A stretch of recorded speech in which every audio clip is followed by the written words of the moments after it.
ಗೋವಾದ ನೈಟ್ ಕ್ಲಬ್ನಲ್ಲಿ ಅಗ್ನಿ ದುರಂತ ಪ್ರಕರಣಕ್ಕೆ ಸಂಬಂಧಪಟ್ಟಂತೆ ಅಗ್ನಿ ದುರಂತದಲ್ಲಿ ಬೆಂಗಳೂರಿನ ಇಶಾಕ್ ಅನ್ನೋರು ಸಹ ದುರ್ಮರಣವನ್ನ ಹೊಂದಿದ್ದಾರೆ. ಘಟನೆಗೂ ಮುನ್ನವೇ ನೈಟ್ ಕ್ಲಬ್ನಿಂದ ತೆರಳಿದ್ರು ಈ ಇಶಾಕ್.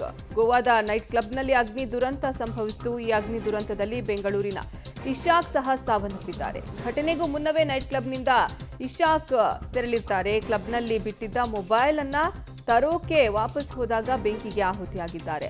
ದಟ್ಟ ಹೊಗೆ ಆವರಿಸಿದ್ರಿಂದ ಹೊರಬರೋಕಾಗದೆ ಇಶಾಕ್ ಕ್ಲಬ್ನಲ್ಲೇ ಸಾವಿಗೆ ಈಡಾಗಿದ್ದಾರೆ.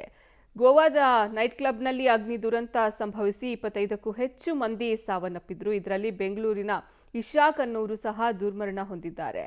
ದುರಾದೃಷ್ಟವಶಾತ್ ಅವರು ನೈಟ್ ಕ್ಲಬ್ನಿಂದ ಹೊರ ಬಂದಿರ್ತಾರೆ, ಆದರೆ ಮೊಬೈಲ್ ಬಿಟ್ಟು ಬಂದಿರ್ತಾರೆ. ಈ ಮೊಬೈಲ್ ಅನ್ನ ತಗೊಳ್ಳೋಕೆ ಹೋಗಿ ಈ ಬೆಂಕಿಯ ಅವಘಡದಲ್ಲಿ ಸಿಕ್ಕಾಕೊಂಡು ಅವರು ಅಲ್ಲೇ ಸಜೀವ ದಹನ ಆಗಿದ್ದಾರೆ.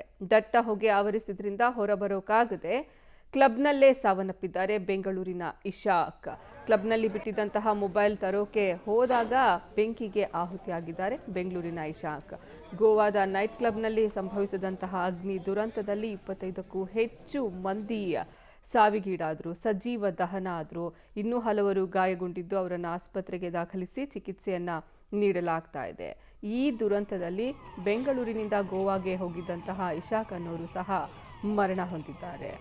ಅವರು ಮೊದಲೇ ನೈಟ್ ಕ್ಲಬ್ನಲ್ಲಿ ಈ ಬೆಂಕಿ ಆವರಿಸ್ಕೊಳ್ಳೋಕ್ಕೂ ಮೊದಲೇ ಅವರು ಬಂದಿರ್ತಾರೆ ವಾಪಸ್ಸು, ಆದರೆ ಮೊಬೈಲನ್ನು ಬಿಟ್ಬಿಟ್ಟು ಬಂದಿರ್ತಾರೆ. ಆ ಮೊಬೈಲನ್ನು ತೆಗೆದುಕೊಳ್ಳೋಕೆ ಹೋದಾಗ ಈ ಅಗ್ನಿ ದುರಂತ ಸಂಭವಿಸಿದೆ. ಈ ವೇಳೆ ಬೆಂಗಳೂರಿನ ಇಶಾಕ್ ಸಹ ದುರ್ಮರಣ ಹೊಂದಿದ್ದಾರೆ. ಇದು ಗೋವಾದ ನೈಟ್ ಕ್ಲಬ್ನಲ್ಲಿ ಸಂಭವಿಸಿದಂತಹ ದುರ್ಘಟನೆ. ಆರಾಮಾಗಿ ಇಲ್ಲಿ ನೈಟ್ ಕ್ಲಬ್ನಲ್ಲಿ ಡ್ಯಾನ್ಸು, ಈವೆಂಟ್ಸು ನಡೀತಾ ಇರುತ್ತೆ. ಈ ವೇಳೆ ಏಕಾಏಕಿ ಅಲ್ಲಿ ಸಿಲಿಂಡರ್ ಬ್ಲಾಸ್ಟ್ ಆಗುತ್ತೆ. ಸಿಲಿಂಡರ್ ಬ್ಲಾಸ್ಟ್ ಆದಂತಹ ಪರಿಣಾಮ ಅಲ್ಲಿ ಬೆಂಕಿ ಆವರಿಸಿಕೊಳ್ಳುತ್ತೆ. 25ಕ್ಕೂ ಹೆಚ್ಚು ಮಂದಿಯಲ್ಲಿ ಸಜೀವ ದಹನ ಆಗ್ತಾರೆ. ಇನ್ನೂ ಹಲವರು ಗಾಯಗೊಂಡಿದ್ದು ಅವರಿಗೆ ಚಿಕಿತ್ಸೆಯನ್ನು ಕೊಡಿಸುವಂತಹ ಕೆಲಸ ಸಹ ಆಗ್ತಾ ಇದೆ. ಇದರಲ್ಲಿ ಬೆಂಗಳೂರಿನ ಇಶಾಕ್ ಅನ್ನೋರು ಸಹ ಮೃತಪಟ್ಟಿದ್ದಾರೆ.